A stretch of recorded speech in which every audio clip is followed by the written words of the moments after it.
Сайн байцгаана уу? Энэ өдрийн мэндийг хүргэе. Өнөөдөр би та бүхэндээ Perplexity AI-г сурагч хүний хувьд хэрхэн зөв зохистой ашиглах давуу болон сул тал, юунд голоо ашигладаг зэрэг дэлгэнгүй мэдээллийг өгөх болно.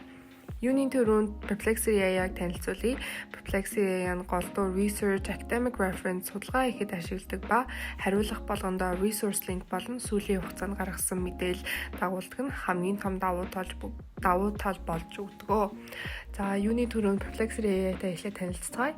Perplexity AI нь болохоор 3 components зүүн талд нь харж болно. Search engine болон research labs гэх мэт 3 components гарч ирдэг. Энэхүү 3 нь болохоор өөрсдийнхөө одоо судлах мэдээллүүдээ илүү deeper, илүү ингээд academically байлгамаар байвал тэрийг ингээд ашиглаж болно. Ингэхдээ заавал subscription төлж гаргадаг болохоор бас асуудал гаргаж иж болно. За баруун талыг харах юм бол get resource for this research гэдэг энэхүү ингээд 4 components-тай гарч өгнө. Эхнийх дээр web, academic, social, finance гэдэг энэ болохоор өөртөө ингээд харуулад өөртөө ингээд сонгож өгч болдог. Хэрвээ та academic paper-ээр илүү бичмээр байгаа бол academic resource-уудыг танд гаргаж өгдөг. За дараагийн юм нь болохоор use of model гэдэг өөрсдийнхөө одоо нүг ашиглах илүү ингээд нэг search engine-ээ илүү ингээд smarter болгох боломжийг өгж болдог. Тэгээ бас өөрийнхөө upload хийх мэдээллүүдээ энэ дээр гаргаж өгч болвол өөрийнхөө voice message хэлэн ингээд одоо яг юу хэлмээр байгаа гэдэг ингээд олж өгч болдог. За энэ дээр зүгээр нэг асуулт асууя. За одоо ингээд ийшээгээ оруулахад бидний ингээд одоо мэдээллийг process хийгээд одоо хамгийн accurate resources болгон энэ яг юу вэ гэдгийг ингээд гаргаж өгдөг. За энэ дээр харуул 9 resources гэж гарч ирж байгаа бол одоо ингээд энэ дээр энийг ингээд олоход ямар resource ашигласан бэ гэдгийг ингээд accurately гаргаж өгдөг болооч бас өөрсдийнхөө мэдээллийг share хийх боломж өгнө, export хийх боломжийг өгнө. Бас энийг дахин бичиж өгөх боломжийг өгдөг.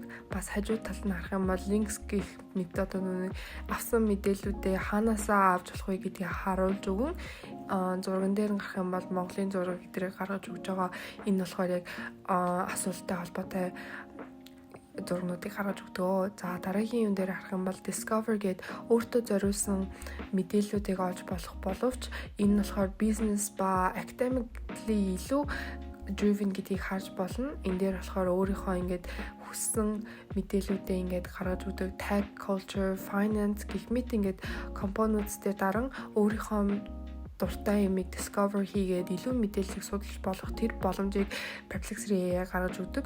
За Spaces гэдэг нь болохоор өөртөө ингээд гаргаж өгөх одоо би энийг хиймээр байна. Ингэж одоо явмаар байна гэдгийг бас Perplexity AI-г ингээ харуулад одоо хичээлдээ хэрэгж болно. Finance дээр болохоор одоо бидний business economics судалж байгаа хүүхдүүдэд судлах мэдээллүүдийг илүү accurately гаргаж өгдөг болоо бас илүү өөрсдөө судалмаар байгаа юмнуудаа ингээд эндээс судалж болдгийг ингээд харж болно. За үүний өмнөөс манай бичлэг дуусж байгаа учраас бид нэр Perplexity яг яаж зөв ашиглах вэ гэдгийг бас ярилцах хэрэгтэй ах гэж бодож байна. Perplexity AI нь болохоор ялцчгүй бидний өдөр тутмын амьдралд бас хэрэглэхэд хэтэрхий unethical гэж consider гэж болно. Учир нь Perplexity AI бас бүрэн бидний амьдралын ажил ба бас бидний ашигласан тэр датанууд яг clear гэдгийг хинч харж чадахгүй гэж бодож болно. Яг тэгэхээр Perplexity AI нь бас зарим мэдээллүүдээ худлаа гаргах боломжтой байдаг учраас бид нэр бүгдээрээ Perplexity AI-г ашиглахдаа бид нэр энэхүү ашиглаж байгаа энэхүү source-уудын сайн шалгаж энэхүү мэдээллүүд хаанаас гарч ирж байгаа вэ ба бидний авсан мэдээллээ footnote хийх гэх мэт компонент сайн шалгах ёстой гэдгийг сайн ойлгох ёстой ах гэж бодож байна. Дараагийн хэлэхээр болохоор одоо манай Perplexity AI нь болохоор бидний өөрсдөө ажил биш болохоор бидний өөрсдөө энэ хүн мэдээллүүдийг хаанаас авсан бэ? Тэр мэдээллийг сайн уншиж өөрсдөө process хийснийхаа дараа өөрийнхөө үгэндээ оруулж бичих ёстой гэдгийг ойлгуулмаар байна.